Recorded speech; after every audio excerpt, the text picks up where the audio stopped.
Hi, my name is Tony. This is my presentation on Athanasius of Alexandria. Um, I had a slideshow. I'm not gonna be able to use it because I wasn't able to connect to any of the TVs in the school. Um, But if you like them, I can send them to you. But I'm not gonna be able to use it for this.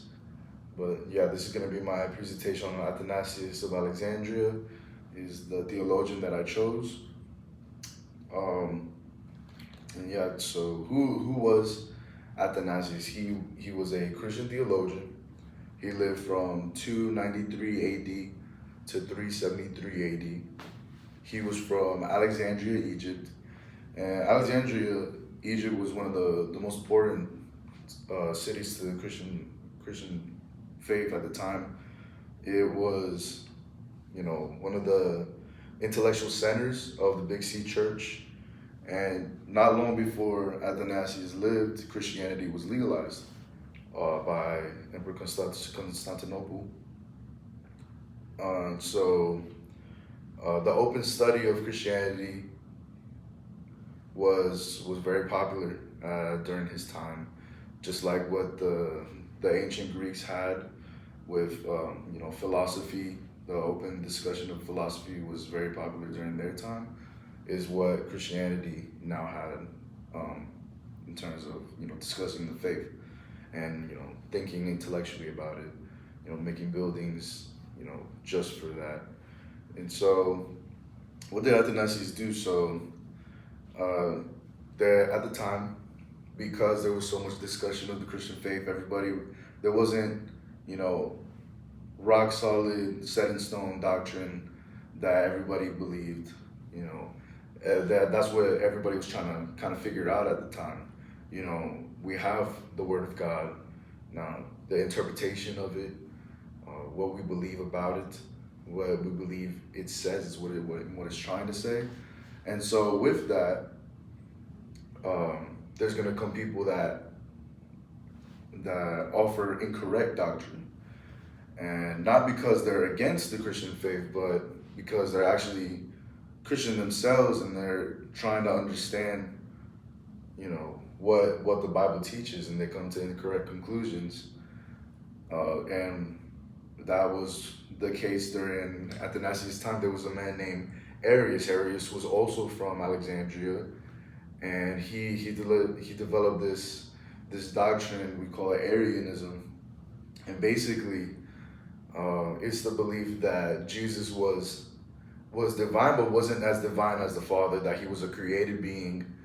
That he was the supreme being, and he was created for everyone else. But that he wasn't fully divine like the Father. That the Father was above the Son, and that they weren't one. They weren't of the same substance.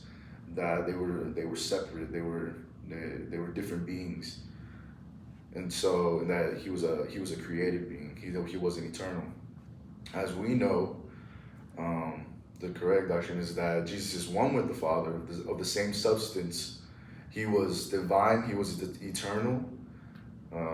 He was the Son of God, and so that's the correct doctrine, right? So Arianism during that time had gotten a lot of traction.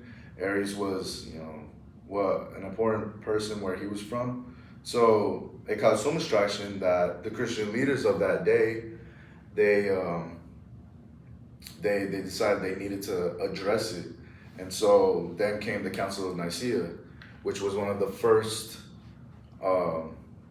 gatherings of the Christian leaders to talk about the Christian faith and address a heresy like Arianism.